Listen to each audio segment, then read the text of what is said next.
स्वागत है आपको एक बार फिर से आपके अपने YouTube चैनल रस्तोगी कोचिंग में। आज के इस वीडियो में क्लास 10 के विज्ञान पेपर हल के बारे में अध्ययन करेंगे। 2020 में जो एग्जाम हुआ था उस पेपर कोड है NO पेपर कोड के सभी प्रश्नों को हल करके आज के इस वीडियो में बताया जाएगा और आप सभी विद्यार्थी इस प्रश्न को तैयार कर लीजिएगा, क्योंकि यह सब प्रश्न हर साल के बोर्ड के एग्जाम में पूछे जाते हैं। तो पहला प्रश्न से लेकर के लास्ट तक जो है आप सभी विद्यार्थी वीडियो को जरूर देखिएगा। पहला प्रश्न आया था, किसी गोली दर्पण तथा किसी पतले गोली लेंस दोनों की फोकस दूरियां प्रत्येक -15 सेमी हैं। दर्पण तथा लेंस संभावित है। यहाँ पर फोकस दूरियां जो -15 सेमी दिया गया है, इसमें बताना है कि इसमें दर्पण में कौन सा दर्पण होगा और लेंस में कौन सा लेंस होगा। तो यहाँ फोकस दूरी जब माइनस में दिया है, जब माइनस फोकस दूरी किस में होता है तो अवतल लेंस में भी होता है और अवतल दर्पण में भी होता है। इसका मतलब 4 ऑप्शन इसमें जो दिया गया है तो 4 ऑप्शन में पहला वाला ऑप्शन सही होगा, दोनों अवतल होगा। अवतल दर्पण हो या अवतल लेंस हो, उसमें फोकस दूरी क्या होता है, माइनस होता है। तो पहले वाले प्रश्न का विकल्प कौन सही होगा, पहला ऑप्शन जो है सही हो जाएगा, दोनों अवतल हो जाएगा। अगला प्रश्न आया हुआ था बोर्ड में, किसी बिंब का वास्तविक तथा समान आकार का प्रतिबिंब प्राप्त करने के लिए बिंब को उत्तल लेंस से समक्ष कहाँ रखें। तो किसी बिंब का वास्तविक तथा समान आकार का प्रतिबिंब प्राप्त करना है तो उत्तल लेंस के सामने कहाँ पे रखेंगे। पहला दिया गया था लेंस के मुख्य फोकस पर, दूसरा दिया गया था फोकस दूरी के दुगुनी पर, तीसरा दिया गया था अनंत पर और चौथा दिया गया था लेंस के प्रकाशीय केंद्र तथा मुख्य फोकस के बीच में। इसमें दूसरा वाला ऑप्शन सही हो जाएगा, फोकस दूरी के दुगुनी दूरी पर जो रखा जाएगा तो उसका बिंब जो है वास्तविक तथा समान आकार का प्रतिबिंब क्या होगा, प्राप्त होगा। इसमें ऑप्शन कौन सा सही हो जाएगा, तो दूसरा वाला ऑप्शन क्या हो जाएगा, सही हो जाएगा। अगला प्रश्न देख सकते हैं, अगला प्रश्न क्या आया हुआ था, तो प्रतिरोध R के किसी तार के टुकड़ों को 5 बराबर भागों में काटा जाता है। इन टुकड़ों को फिर पासों क्रम में संयोजित कर देते हैं। इस संयोजन का तुल्य प्रतिरोध R डैश है, तो R बटा R डैश का मान क्या हो जाएगा, तो इसमें ऑप्शन जो है 25 हो जाएगा, कि इसमें जो है चौथा वाला ऑप्शन क्या है, सही है। अगला प्रश्न देख सकते हैं, यह प्रश्न तो हर साल के बोर्ड में आता है। एक लघु परिपथ में धारा का मान होता है, देख सकते हैं 2020 में भी आया है, 2019 में भी आया है और 2020 में 2 सेट में आया है। दोनों सेट का नाम भी देख लेंगे कि यहाँ दोनों सेट के पेपर में भेजा गया था कि एक लघु परिपथ में धारा का मान होता है, शून्य होता है, न्यूनतम होता है, अधिकतम होता है, सदैव स्थिर होता है। तो याद रखेंगे लघु परिपथ का अर्थ होता है कि जब धारा का मान अधिक हो जाता है तो परिपथ क्या हो जाता है, जल जाता है। तो लघु परिपथ में धारा का मान क्या होगा, धारा का मान अधिकतम होगा तभी लघु परिपथ होगा। इसका मतलब इसमें ऑप्शन जो है तीसरा वाला ऑप्शन क्या हो जाएगा, सही हो जाएगा। अब अगला प्रश्न दिया गया था, यहाँ पर न्यूमेरिकल प्रश्न आ गया है, देख लीजिए बहुत आईएमपी प्रश्न है। एक उत्तल लेंस की फोकस दूरी 20 सेमी है। अब बताइए यहाँ फोकस दूरी क सेमी दिया गया है, 20 सेमी दिया गया है। इस लेंस से कितनी दूरी पर कोई वस्तु रखी जाए जिससे उसका वस्तु से 2 गुना बड़ा वास्तविक प्रतिबिंब बने जबकि प्रतिबिंब वास्तविक हो। तो यहाँ पर जो दिया गया है फोकस दूरी 20 सेमी दिया है, तो F बराबर 20 सेमी यहाँ नोट कर लेंगे और यहाँ पर उसका वस्तु का 2 गुना जब कहा जाएगा तो M का मान जो है इसमें -2 रखेंगे, क्योंकि उसका 2 गुना प्रतिबिंब बने जबकि प्रतिबिंब क्या हो, वास्तविक हो। जब वास्तविक रहता है तो याद रखेंगे M का मान क्या होता है, माइनस होता है, इसलिए M का मान जो है -2 रखेंगे। और M का सूत्र क्या होता है, V बटा U होता है। अब U का गुणा जब V में कर लेंगे तो V बराबर क्या बनेगा, -2U बन जाएगा। U का गुणा जब -2 में करेंगे तो क्या बनेगा, -2U हो गया। और F का मान क्या है, 20 सेमी है।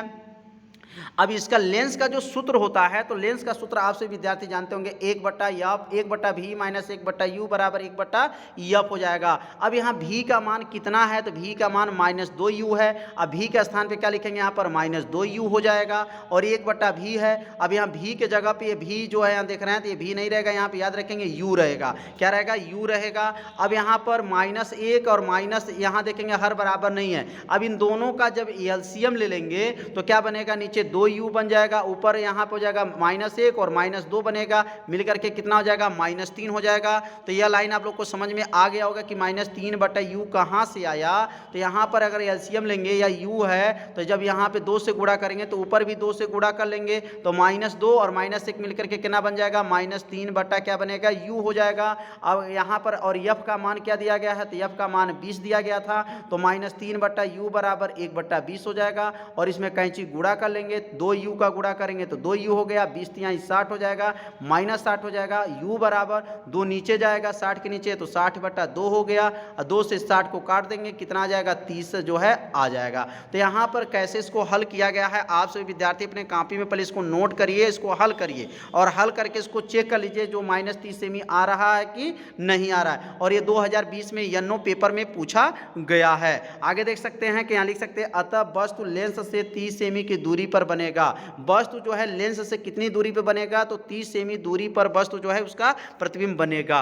आगे लिखेंगे, अगला प्रश्न देख सकते हैं, अगला प्रश्न क्या दिया गया। यह प्रश्न जो है सिलेबस से हट करके आ गया था। एक सरल सूक्ष्मदर्शी में प्रयुक्त लेंस की फोकस दूरी की गणना कीजिए। यहाँ पर सूक्ष्मदर्शी का जो है प्रश्न नहीं पूछना चाहिए था, लेकिन 2020 में जो है सूक्ष्मदर्शी पर भी प्रश्न आ गया था, जिसकी आवर्धन क्षमता क्या है, 11 है और स्पर्श दृष्टि से न्यूनतम दूरी क्या है, 25 है। तो यहाँ पर आवर्धन क्षमता यम का मान जो है 11 दिया गया है और स्पर्श दृष्टि से न्यूनतम दूरी को डी कहते हैं और डी का मान इसमें कितना दिया गया है, 25 दिया गया है। और इसमें क्या पूछा जा रहा है, फोकस दूरी की गणना करना है। तो यहाँ पर नोट कर लेंगे कि यम का मान 11 दिया गया था प्रश्न में और यफ का मान 25 दिया गया है। और आवर्धन का सूत्र होता है, याद रखेंगे, आवर्धन का सूत्र होता है यम बराबर 1 + d/f। इसी सूत्र के सहायता से यफ का मान की गणना किया जाएगा। अब यहाँ यम के जगह पे क्या रखेंगे, 11 हो गया, 1 यहाँ 1 को उतार देंगे और डी का मान क्या है, 25 है, क्योंकि स्पर्श दृष्टि से न्यूनतम दूरी यहाँ पर दिया है। और यहाँ यफ का मान देखिए दे दिया है, यहाँ पे डी रहेगा, याद रखिएगा, थोड़ा सा यहाँ गलत छप गया है,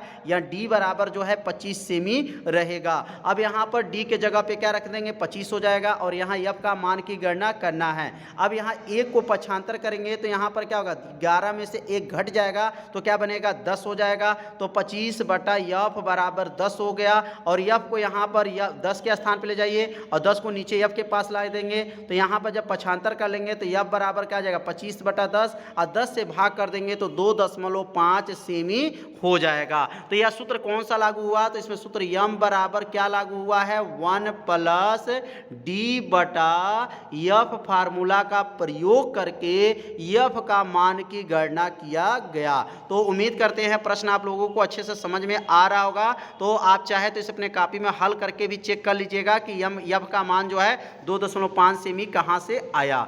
अगला प्रश्न आया था कि 3, 4, 25 तथा 100 सेमी फोकस दूरी के 4 उत्तल लेंस हैं। अब बताइए यहाँ पे लेंस कितने हैं, तो 4 उत्तल लेंस हैं और इसकी फोकस दूरी क्या है, 3 है, 4 है, 25 है और 100 है। खगोलीय दूरदर्शी के अभिदृश्यक तथा नेत्रिका के किस लेंस का उपयोग करने में अधिकतम आवर्धन क्षमता प्राप्त होगी। तो बताइए यहाँ पे खगोलीय दूरदर्शी के बारे में पूछा गया है। तो खगोलीय दूरदर्शी किसे कहते हैं, तो खगोलीय दूरदर्शी किसे कहते हैं कि वह दूरदर्शी होता है जिसके सहायता से आकाशीय पिंडों को नज़दीक करके बड़ा करके देखने के काम लाता है। तो यहाँ पे लिखेंगे अभिदृश्यक लेंस के लिए 100 सेमी का प्रयोग किया जाएगा और जो आँख के लिए जो लगाया जाएगा वह 3 सेमी का प्रयोग किया जाएगा। आँख के पास 3 सेमी का और दूर के लिए क्या करेंगे, 100 सेमी का, क्योंकि वो दूर की वस्तुओं को देखना है तो 100 सेमी का प्रयोग करेंगे और ये निकट के लिए हमको 3 का प्रयोग करेंगे। तो यहाँ पे लिख लेंगे 100 सेमी में जो है अभिदृश्यक लेंस में प्रयोग किया जाएगा और नेत्रिका मतलब आँख के लिए जो है 3 सेमी फोकस दूरी का लेंस का प्रयोग किया जाएगा। तो उम्मीद करते हैं प्रश्न समझ में आ रहा होगा। अब अगला प्रश्न दिया गया था, इसमें बहुत ज़्यादा न्यूमेरिकल आया हुआ था। तो कोई 2 सेमी लंबा बिंब 10 सेमी फोकस दूरी के उत्तल लेंस के मुख्य अक्ष के लंबवत रखा है। बिंब की फोकस दूरी 15 सेमी है। बिंब की प्रकृति, स्थिति तथा आकार ज्ञात कीजिए। तो यहाँ पे क्या क्या मान दिया गया है? वस्तु की लंबाई दिया गया है। बिंब माने होता है वस्तु, और वस्तु की लंबाई किससे दिखाते हैं? ओ से, और ओ बराबर कितना दिया गया है? 2 सेमी है। और वस्तु की दूरी कितना दिया गया? -15 सेमी दिया गया है। एफ का मान क्या है? -10 सेमी। क्यों माइनस लगाया गया? क्योंकि यह कौन सा जो है लेंस है, तो याद रखेंगे यहाँ पर यह उत्तल लेंस है, और उत्तल लेंस की फोकस दूरी जो है धनात्मक होता है, यहाँ माइनस नहीं रहना चाहिए। याद रखिए माइनस नहीं रहेगा। एफ बराबर जो है 10 सेमी रहेगा। यू का मान जो है -15 सेमी रहेगा। आई बराबर पूछा जा रहा है, भी बराबर पूछा जा रहा है। इसमें 2 प्रश्न जो है इसमें पूछा जा रहा है। आगे देख सकते हैं इसका सूत्र क्या होता है। तो इसका सूत्र आप लोग जानते हैं कि एफ बराबर सूत्र होता है, लेंस का सूत्र होता है 1/f बराबर होता है 1/f बराबर 1/v माइनस 1/u होता है। तो यहाँ एफ का मान भर लेंगे, 1/10 हो जाएगा। 10 कहाँ से आ गया? एफ का मान हो गया। 1/v, v की गणना करना था, माइनस 1 जो है u का मान -15 हो गया। माइनस माइनस मिलेगा तो यह प्लस हो जाएगा। यहाँ लिखेंगे 1/v, पक्षांतर कर लेंगे। जब पक्षांतर कर लेंगे तो क्या आ जाएगा? यहाँ पक्षांतर करने पाएगा 1/v बराबर 1/10 माइनस 1/15 हो जाएगा। अब यहाँ एलसीएम लेंगे तो यहाँ 2 से यहाँ पर जो है 10 और ये 15 है, इन दोनों का एलसीएम लेंगे तो 30 हो जाएगा। दोनों में से घटा देंगे तो 1 क्या हो जाएगा? 30 हो जाएगा। तो यहाँ एलसीएम लेकर के जो है आपसे विद्यार्थी चेक कर लीजिएगा, 1/30 आएगा, और इसमें गुणा कर लेंगे। अब यहाँ 1/v में जो गुणा करेंगे, यहाँ पे गुणा होगा तो v 1 करना 20, 30 करना 30 हो जाएगा। तो v का मान जो है कितना आ गया? 30 सेमी आ गया। अब अगला लिखेंगे यहाँ पर आवर्धन क्षमता, जो सूत्र होता है I/O। सूत्र क्या होता है? I/O बराबर v/u। ये सूत्र आप सभी विद्यार्थी जानते होंगे। यहाँ I की गणना करना है। O का मान 2 दिया गया था, v का मान जो है 30 है, और u का मान -15 है। 15 दूना 30, ये 2 हो जाएगा, और 2 में 2 का गुणा करेंगे, 2 दूना 4, -4 सेमी, क्योंकि यहाँ माइनस है तो 2 दूना क्या हो जाएगा? -4 सेमी हो जाएगा। तो प्रतिबिंब लेंस से दूसरी ओर 30 सेमी की दूरी पर और 4 सेमी लंबा बनेगा। कितने सेमी? 4 सेमी लंबा बनेगा। क्यों? क्योंकि यहाँ 15 से 30 को काटे 2 बना था, -2 हुआ, 2 में 2 का गुणा करेंगे, 2 दूना 4, तो 4 सेमी लंबा जो इसका प्रतिबिंब बनेगा। और कितनी दूरी पे बनेगा? तो 30 सेमी की दूरी पर बनेगा। अगला प्रश्न जो है बहुत ही महत्वपूर्ण है, हर साल के पेपर में पूछा जाता है। दूरदृष्टि दोष किसे कहते हैं? इसका कारण, इसका निवारण कैसे किया जाता है? आरेख द्वारा जो है इसको समझाना है। तो दूरदृष्टि दोष क्या होते हैं? वह दृष्टि दोष होता है जो दूर की वस्तुएं तो स्पष्ट दिखाई देती हैं, लेकिन निकट की वस्तुएं स्पष्ट दिखाई नहीं देती हैं। ऐसे दृष्टि दोष को दूरदृष्टि दोष कहते हैं। तो इस दोष में युक्त आंख के दूर की वस्तु तो स्पष्ट दिखाई देती हैं, किंतु पास की वस्तु स्पष्ट दिखाई नहीं देती हैं। दूषित आंख के लिए निकट बिंदु की दूरी 25 सेमी अधिक होती है। इस कारण इस व्यक्ति को 25 सेमी दूर रखी वस्तु, पुस्तक के अक्षर आदि स्पष्ट दिखाई नहीं देते हैं, क्योंकि नेत्र लेंस इसका प्रतिबिंब रेटिना के पीछे आई पे बनता है। अब यह चित्र देख सकते हैं। तो मतलब दूरदृष्टि दोष का अर्थ जान जाइए कि मतलब दूर की वस्तुएं तो स्पष्ट देख लेगा, लेकिन निकट की वस्तुओं को स्पष्ट वह देख नहीं पाता है। ऐसे दृष्टि दोष को क्या कहते हैं? दूरदृष्टि दोष कहा जाता है। और यहाँ देख सकते हैं यह आंख है, और यहाँ आंख में क्या देख रहा है कि यहाँ पर जो है आंख के माध्यम से किसी वस्तु को 25 सेमी वस्तु को देख रहा है, यह रेटिना पर देख रहे हैं, यहाँ बना हुआ है। और यहाँ पर देखिए, यहाँ जो बना हुआ है यह आगे बन गया था, बढ़ गया था, तो यहाँ बढ़ा हुआ था, तो अब यहाँ रेटिना बन रहा है। जब इसमें लेंस लगा लेंगे तो क्या होता है? जब आंख पे जब लेंस लगाया जाता है तो यह रेटिना से जो बाहर बेसी जो हुआ था, बढ़ा हुआ था, देख रहे हैं, तो वह जो है सही हो जाएगा। कब? जब लेंस लगा लिया जाएगा तो यहाँ पे आ जाएगा, और जब यहाँ पर आएगा तो इसके दृष्टि दोष का क्या हो जाएगा? निवारण हो जाएगा। तो ये दूरदृष्टि दोष के निवारण के लिए चश्मे में कौन सा लेंस लगाया जाता है? तो दूरदृष्टि दोष के लिए चश्मे में उत्तल लेंस का प्रयुक्त किया जाता है। अब अगला प्रश्न देख सकते हैं। अगला प्रश्न क्या आया हुआ था? किसी वैद्युत प्रेस में अधिकतम तापन दर के लिए 840 वाट के दर से ऊर्जा मुक्त होती हैं, 360 वाट की दर से उस समय मुक्त होती हैं जब तापन की दर निम्नतम है।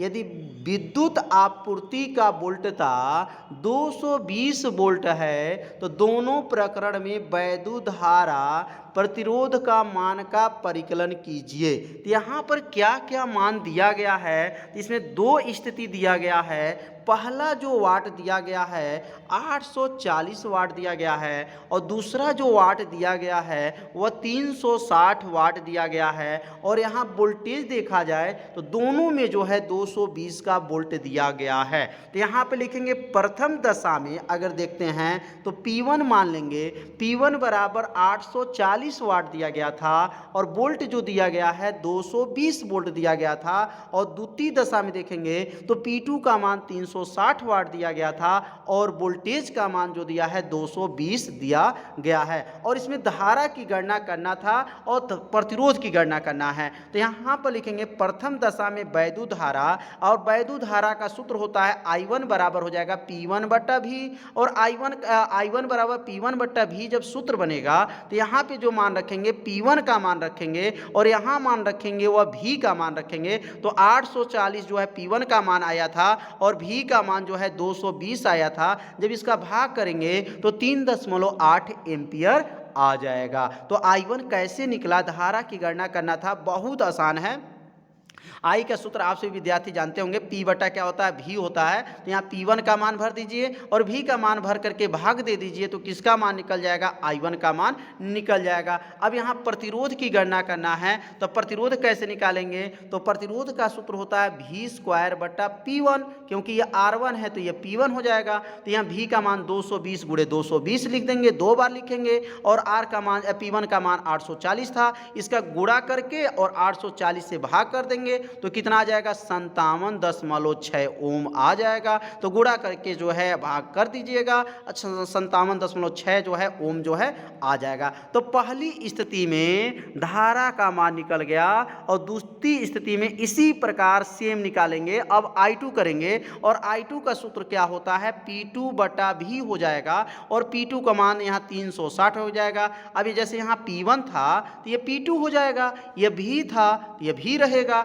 360 में 220 का भाग करेंगे तो कितना आ जाएगा, यहाँ पर 1.6 एम्पियर आ जाएगा। तो समझ में आ रहा है, जैसे प्रथम दशा में निकाला गया इसी प्रकार द्वितीय दशा में भी निकाल सकते हैं। अब यहाँ पर अगला निकाल सकते हैं, यहाँ पर R2 बराबर क्या बनेगा, तो R2 बराबर सूत्र होगा V² बटा P2 हो जाएगा। उसमें क्या था, उसमें V² बटा P1 था, इसमें क्या हो जाएगा, P2 हो जाएगा। V का गुणा मान रखेंगे 220 गुणे 220, क्योंकि V का मान 220 दिया था, दो बार लिखेंगे क्योंकि वर्ग है। और नीचे P2 का मान 360 था, इसमें गुणा कर लेंगे ऊपर 220 में 220 का और 360 में भाग कर देंगे तो कितना आ जाएगा, 134.4 ओम आ जाएगा। बहुत सरल प्रश्न था, तो आप सभी विद्यार्थी से अपने कॉपी में जरूर हल कर लीजिए, क्योंकि ऐसे न्यूमेरिकल हर साल के बोर्ड के एग्जाम में पूछा जाता है। अब यहाँ पे आ गया जनित्र। नामांकित आरेख बनाकर किसी वैद्युत डायनमो सिद्धांत का कार्यविधि स्पष्ट कीजिए।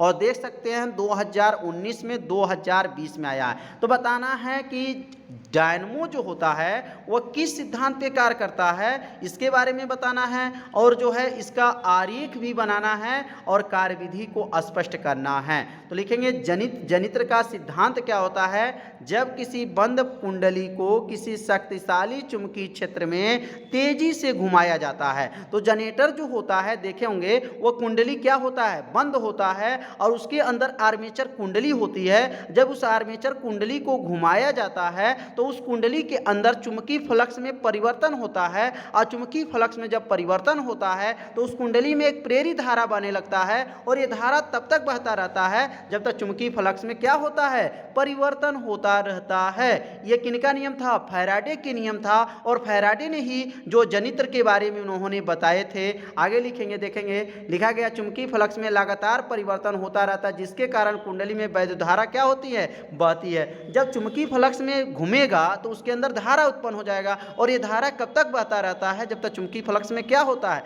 परिवर्तन होता रहता है। तो यह जो है कुंडली में वैद्युत धारा कब तक बहेगा, जब तक चुंबकीय फ्लक्स में क्या होगा, परिवर्तन होता रहता है। अब दिष्ट धारा जो जनित्र चित्र है, इसमें देख सकते हैं जो चित्र बना हुआ है यही आर्मेचर कुंडली होता है। इसके बगल में दो चुंबक शक्तिशाली लगा होता है और इस आर्मेचर ये कुंडली जो होता है ये नचता है, तो नचने को कहा जाता है चुंबकीय फ्लक्स में परिवर्तन हो रहा है। और जब चुंबकीय फ्लक्स में परिवर्तन होता है तो उस कुंडली में एक प्रेरित धारा बहने लगता है और ये धारा तब तक बहता रहता है जब तक चुंबकीय फ्लक्स में क्या होता है, परिवर्तन होता रहता है। इसमें कई भाग होते हैं। पहला जो भाग क्षेत्र चुंबक है, दूसरा आर्मेचर होता है, ब्रूस होता है। तो देखेंगे ये लिखेंगे यह शक्तिशाली वैद्युत चुंबक होता है जिसमें दिष्ट धारा प्रवाहित होती है। इस चुंबक को ध्रुव यन तथा यस के बीच में एक शक्तिशाली चुंबकीय क्षेत्र उत्पन्न होता है, इसी को आर्मेचर घूमता रहता है। मतलब आर्मेचर कुंडली कहाँ घूमता है, तो क्षेत्र चुंबक के बीच में आर्मेचर कुंडली घूमता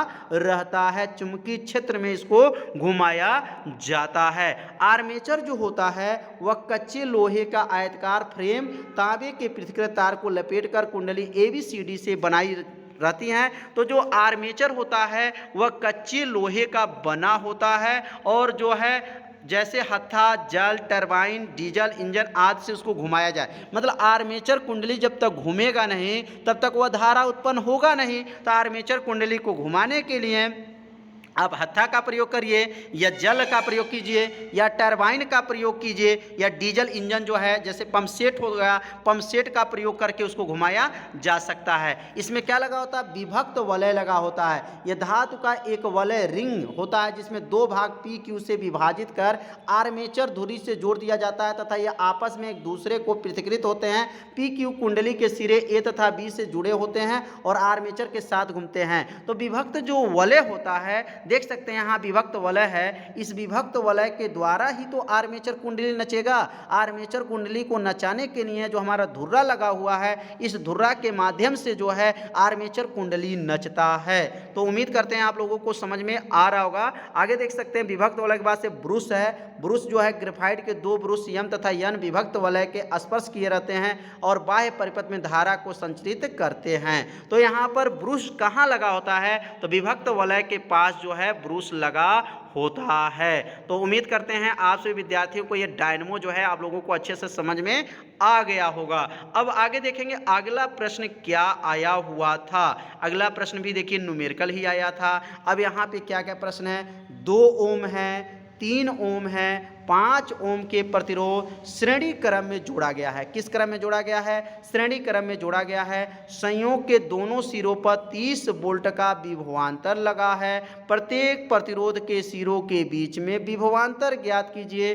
3 ओम के प्रतिरोध में उत्पन्न ऊष्मा की गणना कीजिए। तो यहाँ पर देखा जाए तो 2 प्रश्न पूछा गया है। तो यहाँ 2 प्रश्न को हल किया जाएगा क्रमशः। अब यहाँ पे देखेंगे R1 कितना दिया गया है, तो R1 2 ओम दिया गया है, R2 3 ओम दिया गया है, R3 5 ओम दिया गया है और किस क्रम में जोड़ा गया है, तो श्रेणी क्रम में जोड़ा गया है। तो श्रेणी क्रम का R बराबर सूत्र होता है R1 plus R2 plus R3 होता है। आप सभी विद्यार्थी जानते हैं R1 plus R2 plus R3 ये किस क्रम में होता है, तो श्रेणी क्रम में तुल्य प्रतिरोध का सूत्र होता है। तो 2 ओम, 3 ओम, 5 ओम को जोड़ लेंगे, R1 का मान या R2 का मान या R3 का मान है, तीनों जोड़ेंगे तो टोटल कितना हो जाएगा, 10 ओम हो जाएगा। यह विभवांतर कितना दिया है, तो 30 वोल्ट जो है प्रश्न में विभवांतर दिया गया था। यह 10 ओम कैसे आया, R1 R2 R3 ये तीनों को जोड़ा गया तो 10 ओम हुआ। विभवांतर 30 वोल्ट दिया गया है। परिपथ में धारा I का सूत्र होता है, श्रेणी क्रम में धारा का मान बराबर होता है, आप सभी विद्यार्थी जानते भी होंगे। तो यहाँ परिपथ में धारा की गणना करेंगे तो I बराबर V/R हो जाएगा और V का मान 30 वोल्ट है और R का मान 10 था, 10 तिहाई 30, 3 एम्पियर जो है धारा का मान निकल गया। अब श्रेणी क्रम में धारा का मान आपस में क्या होता है, बराबर होता है। अब 2 ओम में बताना है विभवांतर क्या है, 3 ओम में विभवांतर क्या है और 5 ओम में विभवांतर क्या है। तो विभवांतर का सूत्र हो जाएगा, अब यह 2 क्यों लिखा गया है, तो यह बताया जा रहा है कि 2 ओम के लिए वोल्टेज निकालना है, 3 ओम के वोल्टेज और 5 ओम का वोल्टेज निकालना है। I इंटू आर सूत्र होता है, I का मान कितना निकला 3, तो आगे यहाँ 3 लिखिएगा, गुणे हो जाएगा 2, 2 तिहाई क्या हो जाएगा 6 वोल्ट जो है यहाँ मान निकल जाएगा। I का मान 3 हो गया, R का मान जो है 3 है क्योंकि 3 ओम बोला है, 3 त्रिकी 9 हो जाएगा। I का मान 3 हो गया और R का मान 5 है, तो 5 तिहाई क्या हो जाएगा 15 वोल्ट हो जाएगा। यहाँ पे थोड़ा सा गलत हुआ तो इसको सुधार कर लीजिएगा, आगे 3 रहेगा क्योंकि I का मान 3 एम्पियर है और R का मान जो है 2 ओम है। 3 दूना 6 वोल्ट हो गया और 3 त्रिकी 9 वोल्ट हो जाएगा और 3 पचे 15 वोल्ट हो जाएगा। यहाँ पर श्रेणी क्रम है और श्रेणी क्रम में धारा का मान आपस में क्या होते हैं, बराबर होते हैं। तो उम्मीद करते हैं कि आप लोगों को यह पूरा प्रश्न अच्छे से समझ में आ गया होगा। तो इसमें जितने भी न्यूमेरिकल है उस न्यूमेरिकल को पहले अपने कॉपी में एक बार जरूर हल करके जाइएगा, क्योंकि ऐसे प्रश्न पुनरावृत्ति होते रहते हैं। तो आप सभी विद्यार्थी सभी प्रश्नों को तैयार कर लीजिएगा। अब अगले भाग में जो है रसायन विज्ञान के सभी प्रश्नों को हल करके बताया जाएगा। तो आप सभी विद्यार्थियों से निवेदन है कि इस वीडियो को अपने सभी दोस्तों के पास शेयर जरूर कर दीजिएगा। तो मिलते हैं अब अगले भाग में, तब तक के लिए सभी विद्यार्थियों को नमस्कार।